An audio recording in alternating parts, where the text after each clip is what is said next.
Okay, welcome to the show. Oh my goodness, I'm really excited about my guest today, if I can say her name correctly. Please welcome Jill Babiars. Did I say it right? You said it right. Perfectly. Okay, so Jill Babiars is, she actually was referred to me by my wonderful friend Tony, who helps me co-produce the Light from the Rabbit Hole podcast. And I was so overjoyed when I actually read a little bit about you, Jill, and I was excited about the topic. I know that sounds really odd because we're going to be talking about suicide, and we should kind of just get that out there right out of the gates and say that as a disclaimer. I think it's really important that people know how important this conversation is, and potentially could be triggering for someone who is going through similar feelings and emotions around suicide. But I think it's important that we talk about it, bring some normalcy to it. Yes, exactly. Yes. And so we're just going to start right out of the gates talking about that. So when I heard your story briefly from Tony, and then when I met you, first of all, I had such a connection with you. I was just like, wow, there's a bond here, and you're so easy to talk to. So I can see why you're doing what you do in your business. So let me give the listeners a little bit of background. So you've been teaching healing movement for over 2 decades now, and you have your own private practice, which you've had for 17 years, it sounds like. Yes? Yes.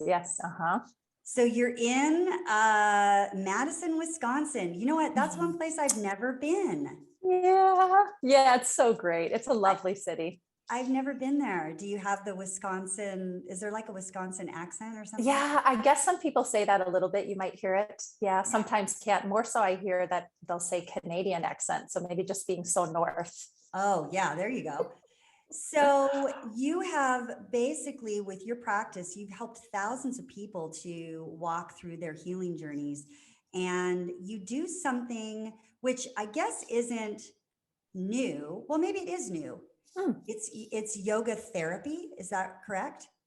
Yeah, I'm in a school right now for yoga therapy. So to become a yoga therapist. And so I use, the therapeutics of yoga as a yoga practitioner right now to be able to really help people heal their stories. And a lot of it has to do with, being able to share, but then also being able to embody so that they can feel into these parts of their stories that they've perhaps never healed, and that now it's time.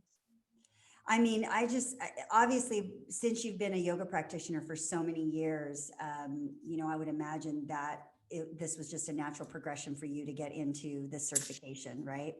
Exactly. Yep. It's been wonderful. The school, I'm about halfway through a 3-year program, and it's been unbelievable how deep it has took me into myself and being able to resource as I do this work, as well as stepping me into a whole nother level of professionalism. Eventually, we will be licensed yoga therapists as well down the road. Oh my gosh. That is so exciting. I wish you were closer to me in Portland.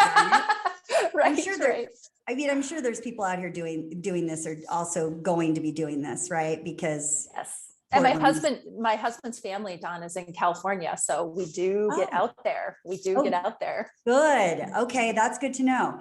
Well, so, this journey that you're on comes from kind of your own really intense experiences that you personally have overcome and are continuing to work through, I would imagine, right? Exactly. And we'll talk a little bit more about this, but just kind of high level, you have had quite a bit of experience with severe depression and suicide.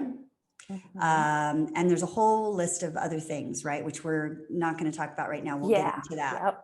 Yep. But all of that is what led you to this wonderful work that you do, and the healing modalities that you work through to bring to your clients. Right. Exactly. Right? Yeah. Yes. It's just wonderful. I mean, yoga is such an unbelievable modality and somatic therapy as it is. And then Mhm. you add in, someone who's gone through multiple dark nights like you have, who is who is a practitioner in that space, but also who's Right. going to become certified as a yoga therapist. Like, you're the best person to do this, in my Yeah. opinion. Obviously we're gonna dive into some kind of deep discussions here. But as I was kind of preparing for this podcast, I was thinking about how the word suicide is just such a, like, kind of a dirty word. Mm. Does that make sense when I say that? Yeah, yeah, it's so hard to yeah, it right away brings this emotion in people a lot of times, right? Or there comes with it the shame and the blame and all these different things. So it's that we're not able to really see it for what it is and maybe what brings us to this place, and people that can help us with the prevention of this or how to support us with depression. Yeah. We don't, yeah, with that word, it's such a loaded word, right? That just people have a really hard time. How can I hold that like softly? How can we speak about something like this from a prevention standpoint, a wellness standpoint? Yes. Yes. I really want us to focus on that. I want to know about your story, but I also want to make sure that we focus on the fact that we definitely have to, like you said, hold space for those Yeah, who have either attempted death by suicide. Did I say that correct? you did. I know Yes. I'm Yes, learning. that's mm-hmm. We're going I to talk about know. how to say it too, Mhm. but Yeah. also those who actually have succeeded, Mhm. and Mhm. kind of the wreckage that's left behind for those who love them, and how you can Mhm. support those people. But also, really, this is around awareness and prevention, Yes. because Yes. Yes. it really Yes. truly can be prevented. Absolutely. Yep. It I love really how you say can. that around awareness and prevention. Yep. That's Yes. probably my biggest platform It about it. is, I Absolutely. know, me too. And that's what I'm so excited about. So let's talk a little bit about kind of the way to talk about suicide, like really openly, Yeah. because many times people say, oh, she died by suicide, or she killed herself, or she, or Mhm. whatever. What's the correct way that is coming from a loving, compassionate space and Yeah. holding space for those people? What's the correct way to talk about it? Died by suicide. That is the correct way that you want to mention it. And oftentimes I will talk about depression through suicide too, because of the severe depression that can come before it.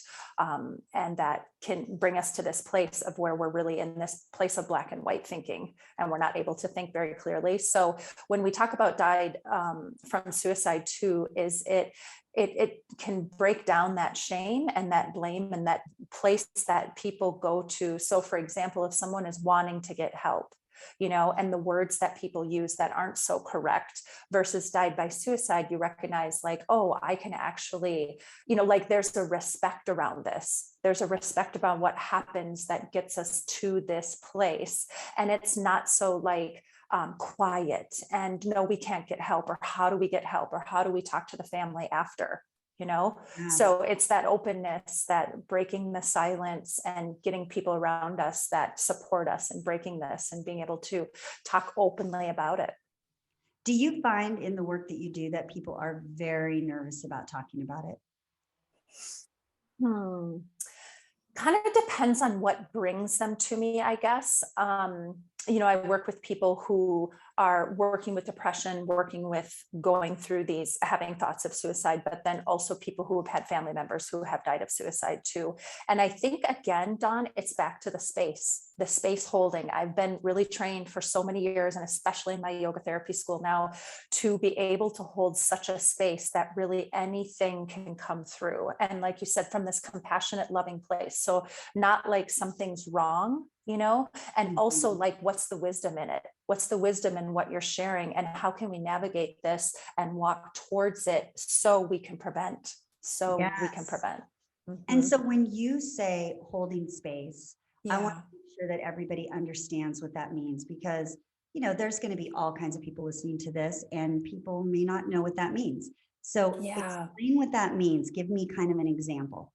Yeah. So it's where you're able to sit with someone and really hear them. So within yourself, what usually means is you have to have that within yourself, right? So that you find within yourself, what is it in you that helps you to listen, that helps you to be soft, that helps you to not judge, what lets you be able to really sit with that person as a human being versus someone who's either working with suicide or working with depression or any other traumas.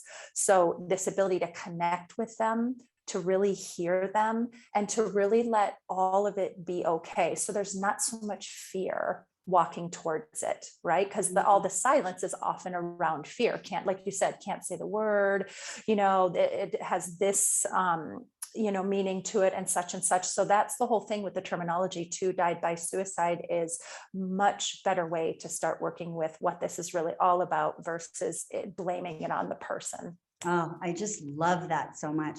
And Yeah. you said the key thing in there for me, just not having any judgment, trying to Yes. listen, and Yes. sometimes not having the answers, Yes.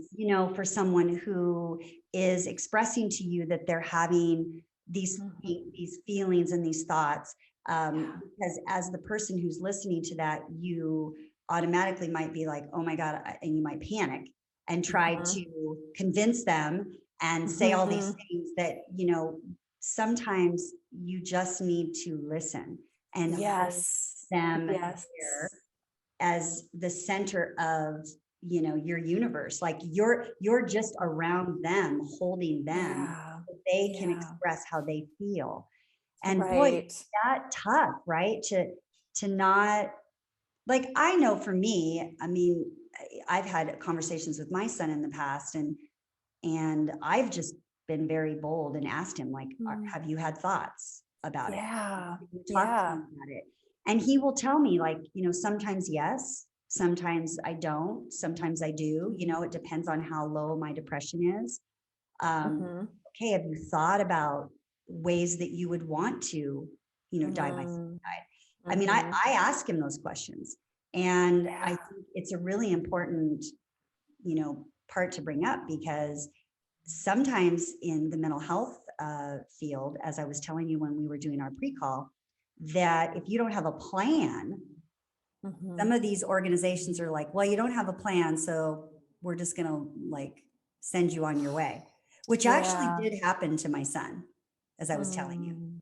Mm. So, you know, you don't have to necessarily be talking to someone who has a plan to Right. take it serious. I mean, it needs to be taken seriously, right? Exactly. Yep. There's a lovely acronym when I went to a suicide prevention training for professionals, and it's CPR, which we're very familiar with those letters anyway, right? And Mhm. so it stands for connection, persuasion, and refer. So this is exactly what the holding space is about, so that you're able to be, so like with your son, you were connecting with him. So when you sit beside them and you can connect, a lot of times we talk about connecting with something neutral. So something that you have in common, or maybe you're talking about your pets or sports or something that's kind of neutral, that you can make this connection with this human being, with their heart, right? Like with what's this divine part of themselves that is suffering from all these outside layers of things happening. Yes. And the referral, or I mean the persuasion piece then is, how do you come from, like the way you were talking about it so openly with him, so like you're asking questions, you're persuading, like helping them realize like, oh, there is help. There is help for this. There are people that work with this. And then having your resources, that's the referral piece, where right? What the suicide hotline is, about NAMI, the National Association of Mental Illness in your community, and other local things too that are available for resources, so that you can reach out to them. I often tell people, when you're helping someone, that you get to reach out for that support. Yeah. That number is often not dialed by those of us who are in that situation. So Wow. that's where I want the empowerment to happen, more about the people that are around them and how can we support them and treat them just with the respect that everyone else deserves because of where they're at. I'm so glad you said that about reaching out on behalf, because that is actually something that I talked about in one of my podcasts around the podcast that I released around relapse, because Oh my yeah. Yeah, because my son, you know, is he's perfect, a perfect example of someone who wants help, Yeah. but isn't going to pick up the phone because he doesn't have Right. who to call. Right. You know, there's Right. a long list of a waiting list for a bed in Yeah. in any kind of detox organization. So you have to be that advocate that's helping that person get the help that they need. And I just Exactly. think what you said is so beautiful because I think people are nervous about helping someone that is talking about suicide. Right. I think they're Right. nervous. They're like, well, here's the number, Yeah. you know, go Yeah. ahead and Right. call it.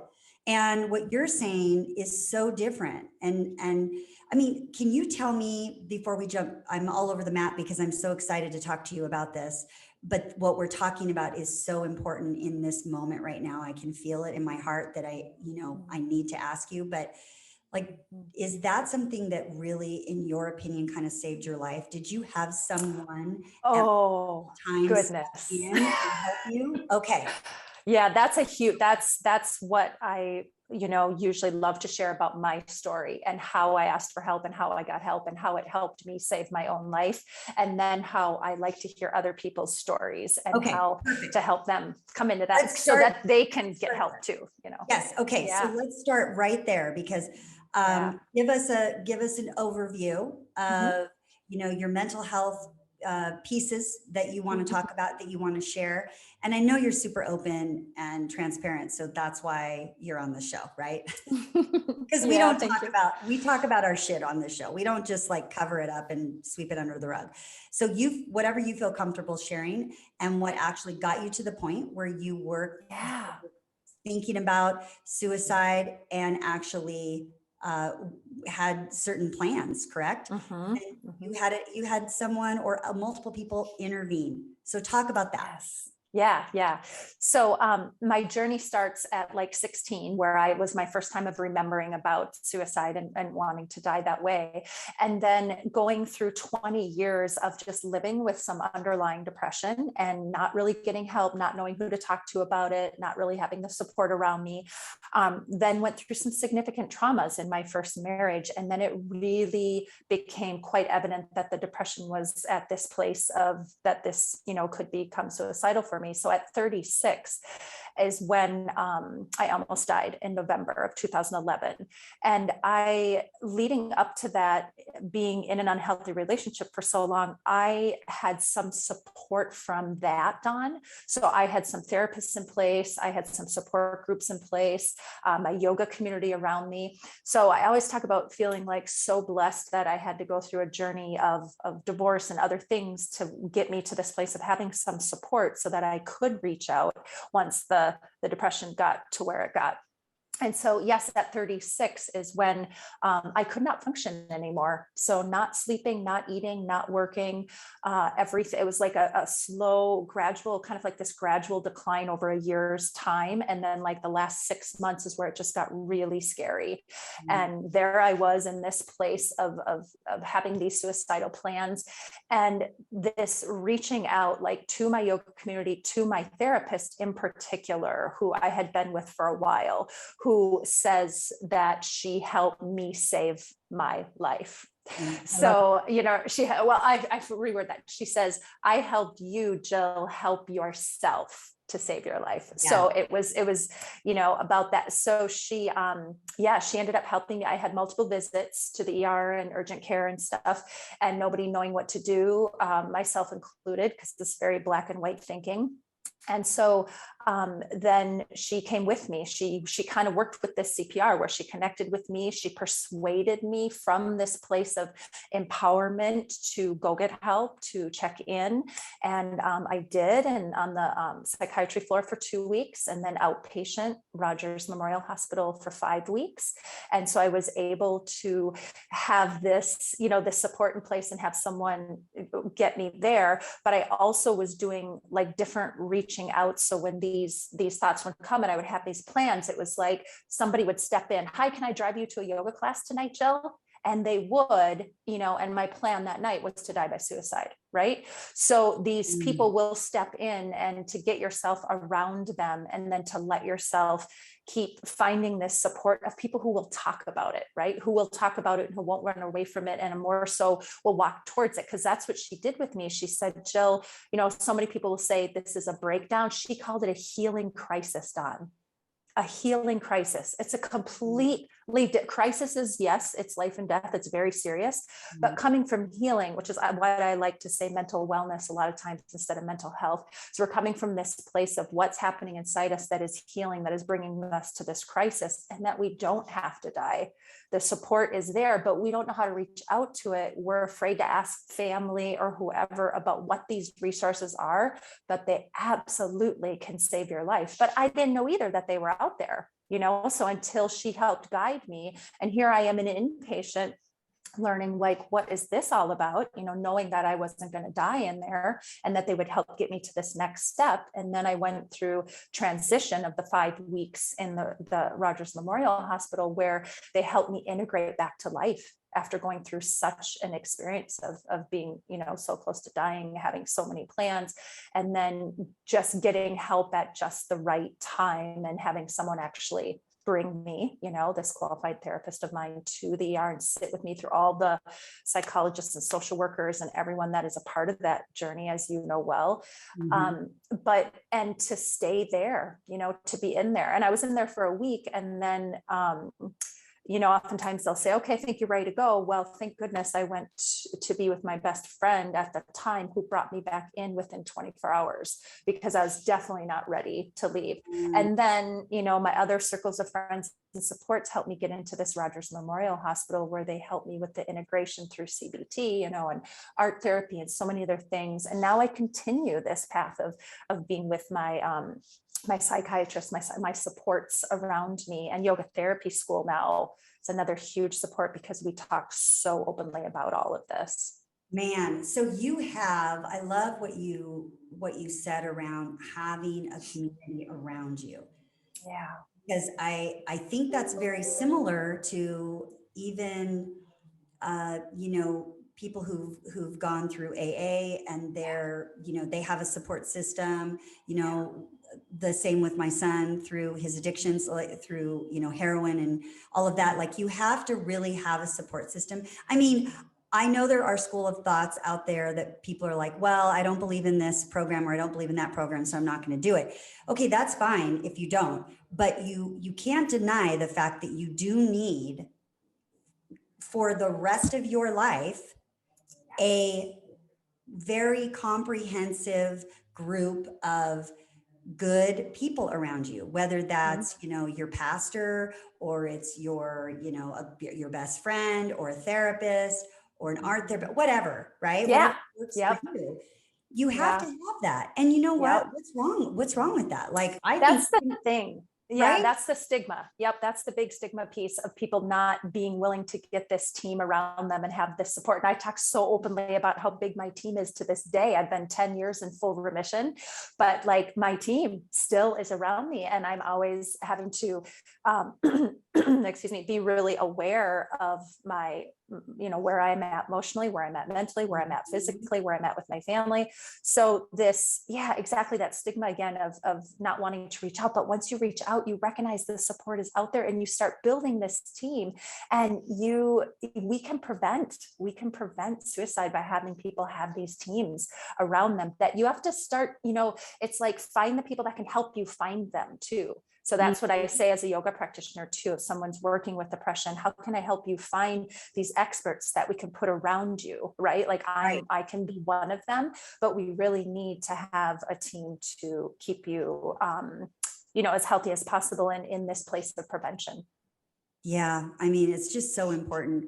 And it's just, to me, it's like, even if you don't have any mental health issues, or addictions, or anything, like, you still need a team. Like, we all still need good people around us, right? Right. That's so beautifully said. Yeah. And if we'd be You open to that, yeah, it's just like that. How do you let yourself receive that help? right? Yeah. Because we're such in that place of like, we have to be so independent and no, I can get through this. And there's so much courage to me, Don. There is so much courage and empowerment and that comes with when you seek out help, right? There's so Yes. much courage to do it, to talk about it, to get help, but you're going to stay here as a result, right? Mhm. Versus when people aren't talking about it, aren't getting help, and then there's this shame, and then, well, we're not going to be able to do the prevention work then.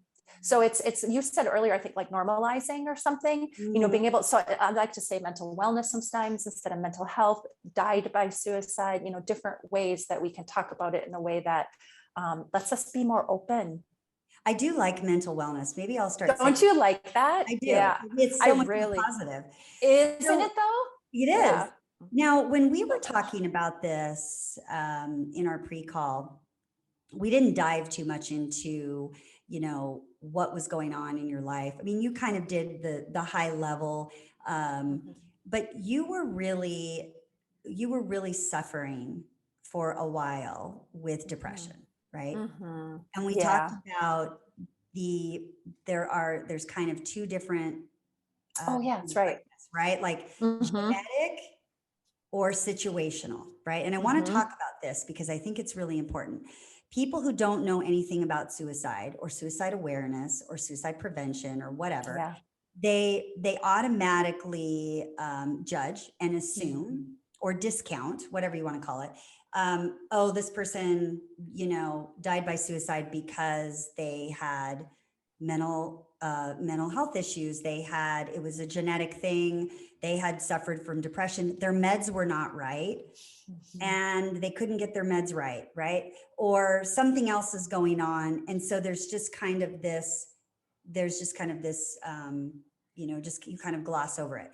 Then there's the other side, which, I mean, they're both devastating, but if you think about it, someone who doesn't have mental health issues, who obviously it's just a combination of things happen and they can't see out and it's a situational situation. This is actually the episode I was telling you about of my friend it's the third episode on our podcast, Ian's Love Letter.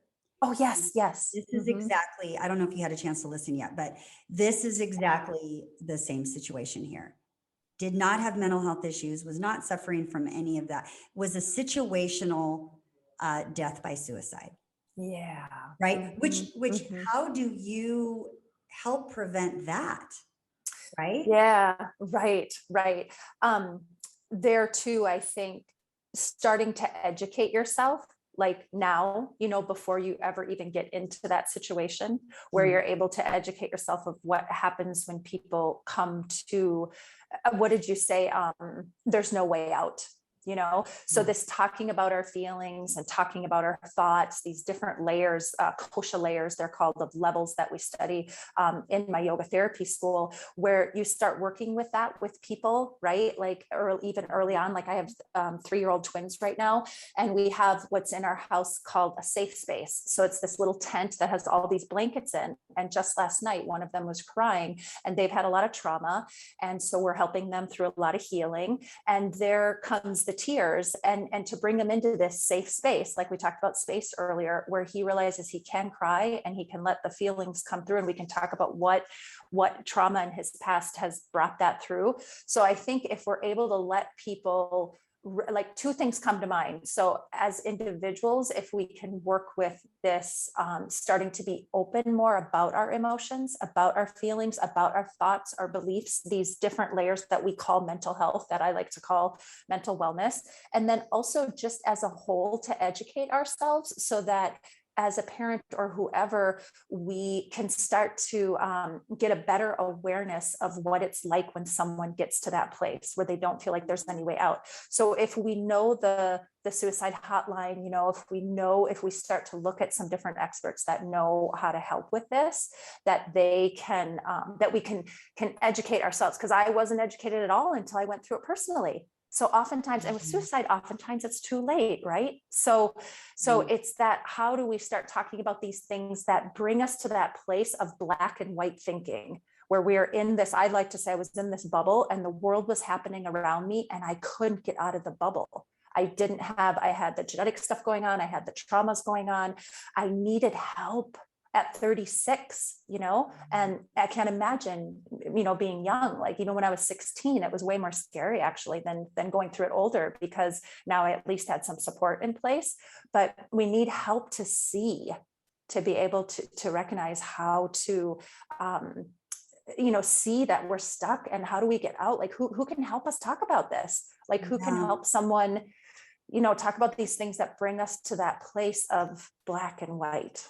Yeah. And I just want to say too that yes, it is so important to have a team of professionals around you, but you also can just be a good friend, right? Yes, that's And beautiful. so you can be someone Yeah.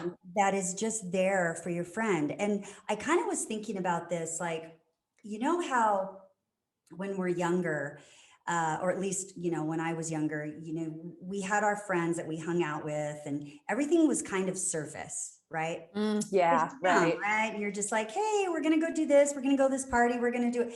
And then as you start to mature and you start to grow, you end up attracting people in your life that have substance. And the people that are kind of superficial, they kind of fall by the wayside. I mean, that's really why I think a lot of times people don't still have friends from high school, right? Because you're like, Right. it was a moment in time and I've moved past it, right? Right. So, Yep. when you have, you get a little bit older and you surround yourself with people who are kind of what I like to call is like light bearers, right? Yeah, it's beautiful. Right? People who Mhm. are there for you, like you're there for them. You can pick up the phone, you can say, "Hey, I'm having a tough day. I just need to talk to you." Like sometimes that in itself is the Oh, very first step, yes, that in itself saves lives right there. right? And that's really what I try to talk about for people, because a lot of times people say, yes, they need to be with the mental health yes, they need to be with all these professionals, but most of the time we don't get there. I We know. don't even get there with suicide. Like we I don't know. make the call. We don't even find the therapist. So you being that friend, you being Yeah. that person that can remember maybe that little acronym of CPR, how can I connect with them? How Yeah. can I maybe persuade them to help themselves? How can I refer them? So that's the biggest thing I think with breaking the silence, Dawn, is that we want to just say, oh, okay, they need help from this person and this person, but we're the ones, often the parent, the whoever, someone who, that is close to them. You're sitting with them and you can make the difference by letting Mhm. them know that there's help and that it's okay where you are. It's Yeah. okay to have these emotions and these thoughts, and there is help available, and let them hold them in that space, because Yeah. again, they don't often make it to any of these professionals that we say they should be going to, but Yeah. they don't often even get there, right? No, because you can't, a lot of times you can't even get in, right? Yeah, yep, Yeah. yeah. Then there's the system too, right? There's the Yeah. whole, right, exactly. So Well, it's just imperative. it is. And I do, think of one situation that's kind of interesting and I want to talk about it and get your opinion on this. But, the times when this hasn't personally happened to me, but it did happen to a friend of mine who had a sibling that was suffering from depression. And she wasn't aware that he was, and Mhm. she knew that he was maybe a little down, right, but didn't really realize that there was a lot going on, and they lived in different states. And apparently he was suicidal for a while and Mhm. didn't talk about it to anyone. Yeah. And he did die by suicide. And um, she I don't know how you really ever get over that. It's a really hard place to be. But I remember she felt a lot of guilt and she reached out to me because she'd been listening to my podcast. Oh, And wonderful. yeah, it was great. I mean, she did tell me like a lot of the things we talked about really helped her. Mm. I know this will be a really hard podcast for her to listen to, this episode, but I want to say to those, and I feel like you have something to say on this too, better than I do, but for those that lose someone, right? Yeah. Um, it's never your fault. Yeah, I like to think no fault all the way around. So Yes, not the person's fault that died by suicide absolutely. either, because as soon as we do that with family or our external in this situation and or them, we take away this empowerment, Yeah, of them being able to get help.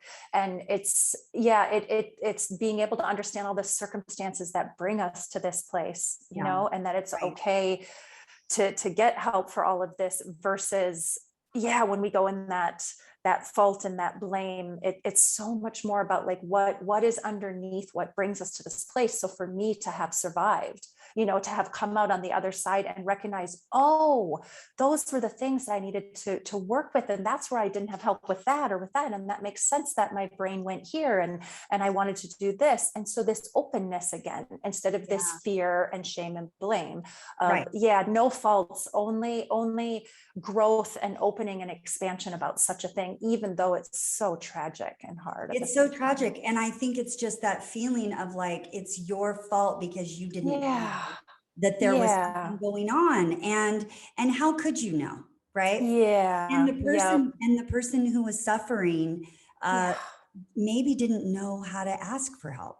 So, Yeah. right. So it just Yep. ties into what you just said. Like, there's no blame in anyone. Anyone's right. That's how we can make the change right there. I talked to a mother who is back from my hometown where I grew up, whose son died by suicide when I was in high school. And because they know, even in my small town, that I talk so openly about it, and they know what I've gone through, but they also know that I'm talking much more publicly about it now. And that she approached me the last time I was there and said something to the effect of her son, I can't imagine where he was at before he died. I can't imagine being in that place.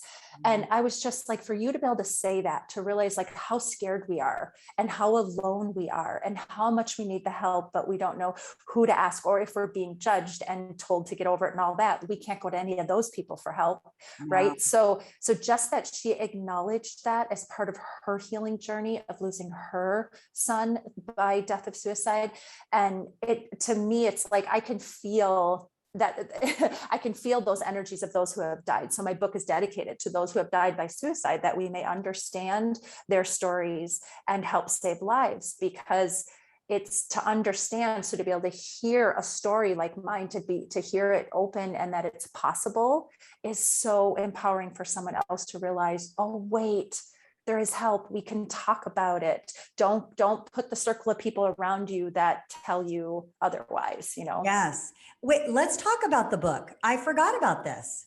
Yeah, it's not published, but I've been playing with it and writing it for it's titled The Marietta House, which is the home that I was in when I almost died of suicide, and where I started to have to process these traumas that I had and just the years of depression. And so in that home is where I went through that. And so that's why it's titled The Marietta House, of my journey, of my story, Dawn, leading up to moving into that home, being in that home where I was on my own after my divorce and took my practice with me, had it in the home for 6 years to recover through all of that and heal. And then, now I'm back out in public practice, but like, that what I went through in that house and how I was able to transform and, come out on the other side, and not now come out and want to speak and just be brave and open and courageous for others to start talking about this and helping with prevention. And so, so that's Wow.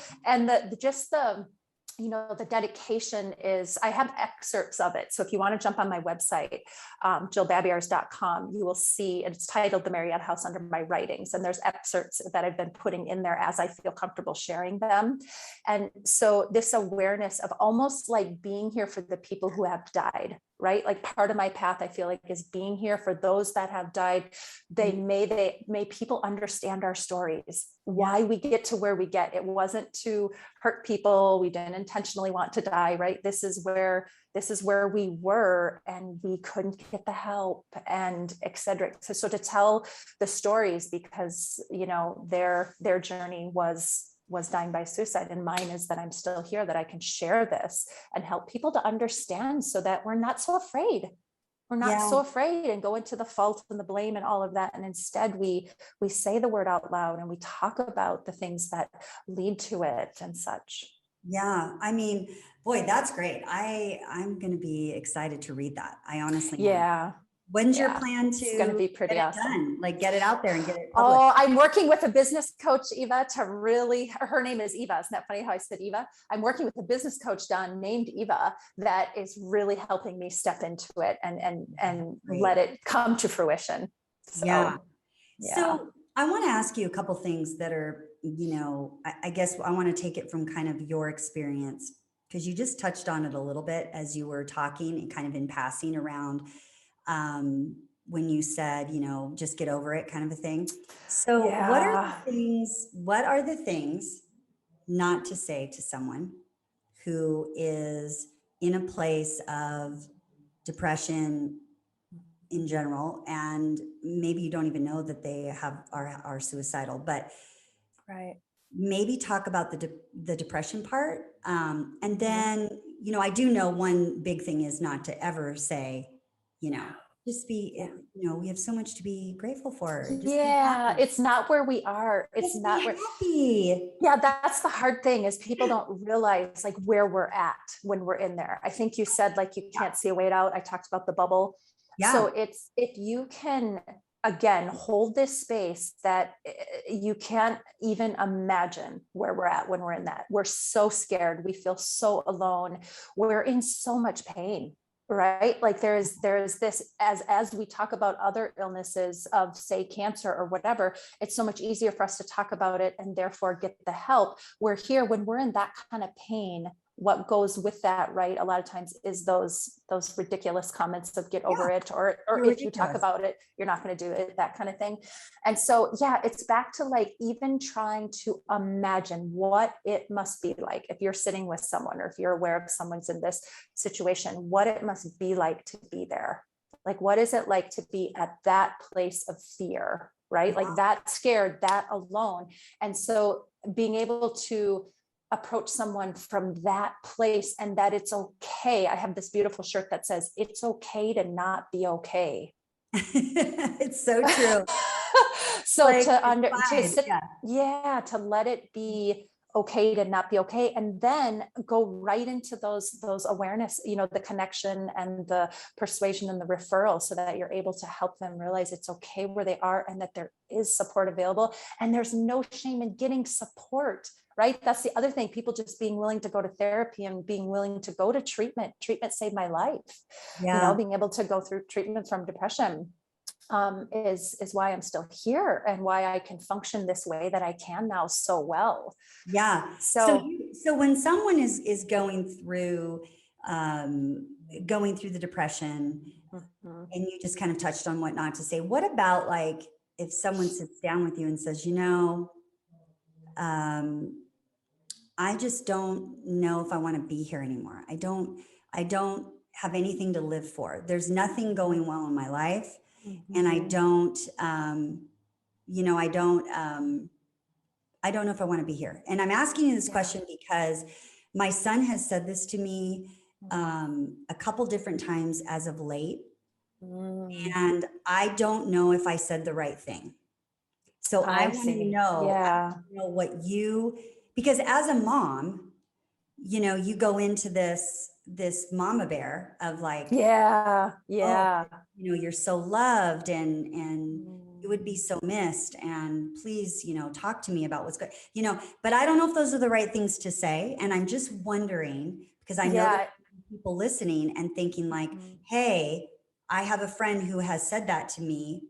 What Right. would be the right thing to say Mhm. in your opinion? Yeah, is coming through for me is to meet them where they are at. So instead of saying so many people are here for you, you have so much to live for and all of this, that's not where they're at. So Yeah. that is not what they're thinking about right now. And as someone who has been there, I did not think, oh, my mom's going to miss me and my friend's going to miss me. You're not there. Like we are in a completely different state in our mind, of which, you can see with all the science of what's happening in our brain when we come to these places. And Mm. so it's almost like we're not even, what did I say? Like I didn't feel human. Like we don't feel human, and even Yeah. checking into psychiatry, still not feeling human, but then having my psychiatrist sit with me and meet me where I'm at. Not like, why are you doing this? What's happening? You have so much to live for. No, meeting them where they're at, like where, what, this place that they're in, being able to sit with them in that place and then very gently connect with them. Try Mhm. to connect with them about something neutral, right? Yeah. So it doesn't have to, so that's what my therapist did with me. So it was like, she understands the science of the brain. And I still remember her driving me to the ER, which is the night that saved my life. And her like talking to me about the weather or something, Dawn. And I was like, what are you doing? Because the state I'm in, but it's finding connection so that our brains can switch over a little bit from this place of fear and loneliness and afraid that we're in when we say these comments, to then getting us slowly to find this, oh, there's someone, that can help you, like when you're feeling that way, versus trying to tell us all these good things and why you shouldn't leave. That's not where we are. We have to be met in this place of sadness. We have to be met in this place, kind of suffering where we're at. And then it's the only, like we said, not to get over it. The only way is through it too. So Yeah. that's why I help people heal their stories, because they have to walk through their stories, and we don't walk through them. That's why I almost died, because I didn't want to walk through lots of the past parts of my story. And so Yeah. whatever that is for you. So you really have to have the empathy at that point. Yes, that's the word that keeps coming through as my whole discussion with you today is how can you work on yourself so you can hold that empathy for someone else, especially in a situation like this. Yeah. Yeah, because it's like you almost have to come out of your unhealthy place or come out of your healthy place. Is that kind of weird? Yeah. But you're No, I sitting know. with someone, but you're rational, you're rational and you're connected. We are not rational in that state, right? No. We are in a completely different place that we need a complete different level of listening skills and support and stuff beside us. And so there's the educating piece. So if someone is talking to a friend and here's the situation, you can be with them, you can do this connection, you can do what we're saying, be empathetic, but then do your research, right? Like then go see what the resources are out there and the ways they can help. And you can maybe drop a seed into your friend by texting them later. Oh, guess what? There's like this group, maybe you could go to this group or something, or this is this therapist that I know of that could help. So you're meeting them where they're at, you're holding space for them, and then you drop in these little seeds of how they could get help. Are there support groups out there like AA and NA? Are there support groups for people who are feeling like this?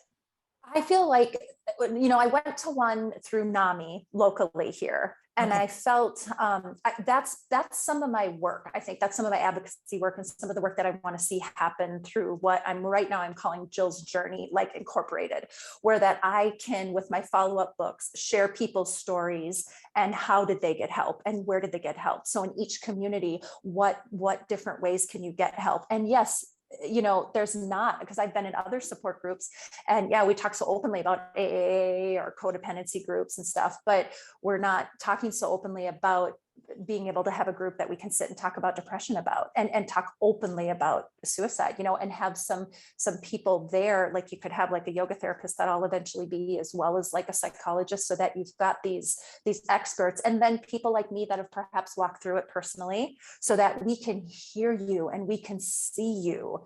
And it's such a different perspective. So I'm so happy that you brought that up, because that's what I want to see happening. And I feel like of the support groups I've been in, the different healings that I've walked through, I would say that was not really offered. I went to that NAMI one thinking, oh, maybe this could be good. And it was okay. And I think they're probably out there, but not widely known, right? Like other groups are. Yeah, I know. I was just thinking about that. I'm like, Yeah.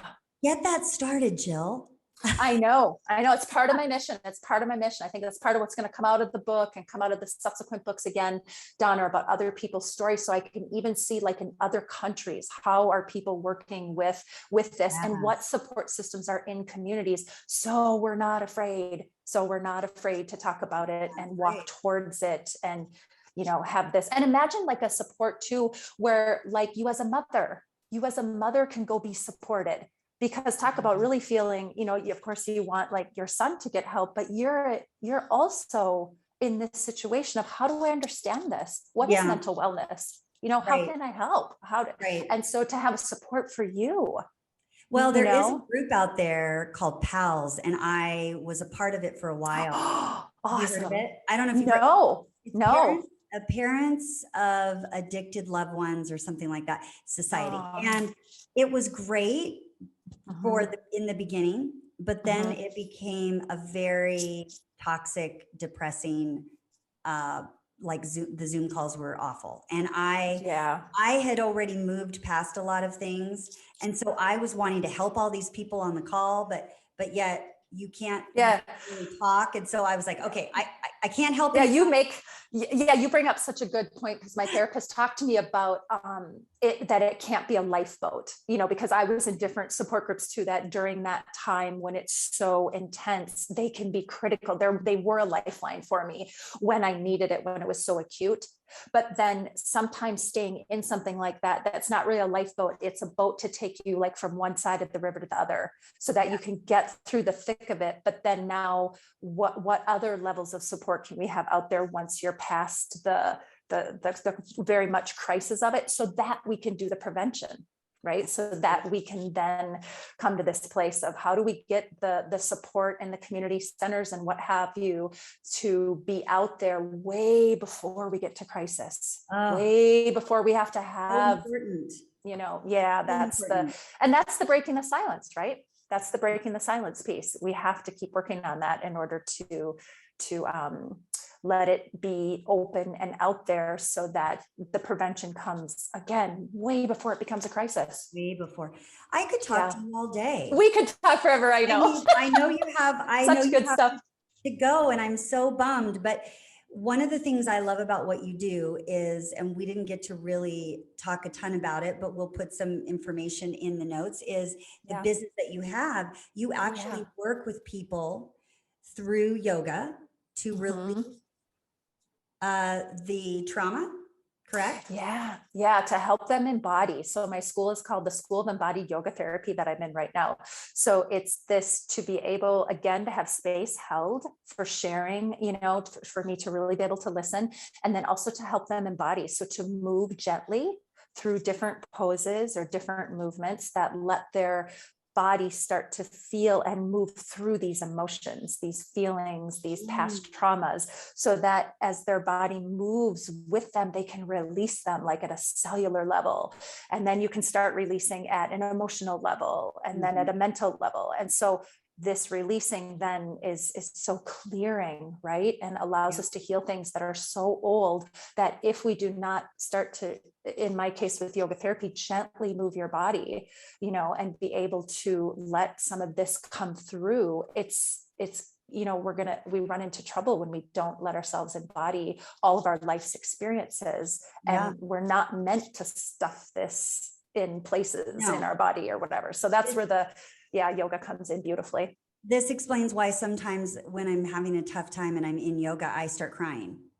Yes, I exactly. mean, I So do. we have, because we have these layers, the physical layer, the breath layer, the emotion feeling layer, the thoughts, beliefs layer, and then that bigger purpose layer, spirit, sometimes people will say, or the universal consciousness. And so as a yoga practitioner and eventually yoga therapist, we really work with the whole person.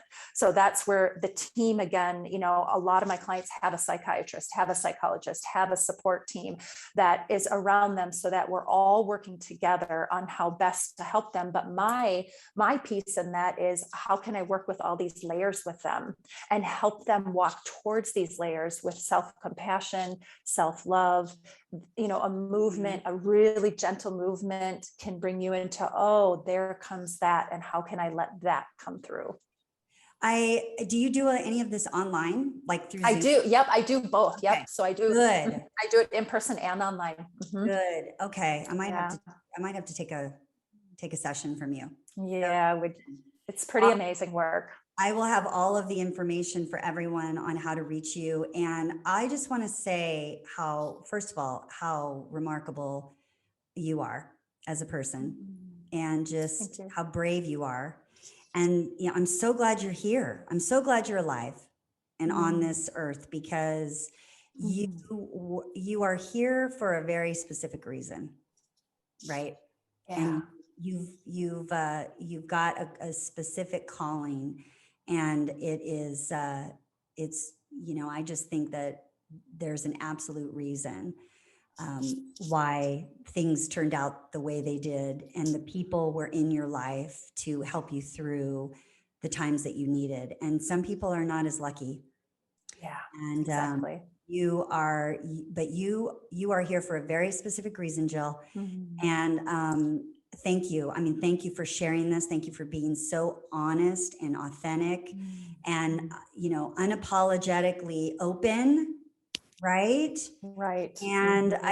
I just love you. I just Thank you so much, Don. Thank you for being so open to all of this and hearing what I had to say, and wanting to make, me being on these podcasts are what allows me to spread the word of how I can, see change happening so we can prevent. Yes, I know. We have to prevent. I just love it. I love Mhm. everything you said, especially around getting us to a place where things are happening before there's a crisis. So, Exactly. Exactly. yeah. Yep. Right. Well, thank you so Mm. much. You've been wonderful, and I'm just so blessed to have you on the show. And I hope you'll come back, and when we have more time and we can talk about more things, maybe Yeah. you can do a little yoga session. Oh, that would be really cool. Yeah. Do I would be some. game. I would be game for that. Ooh, that'd be really cool. I would Yeah. do it. Oh, sounds good, Don. All right. Thanks so much. Mhm.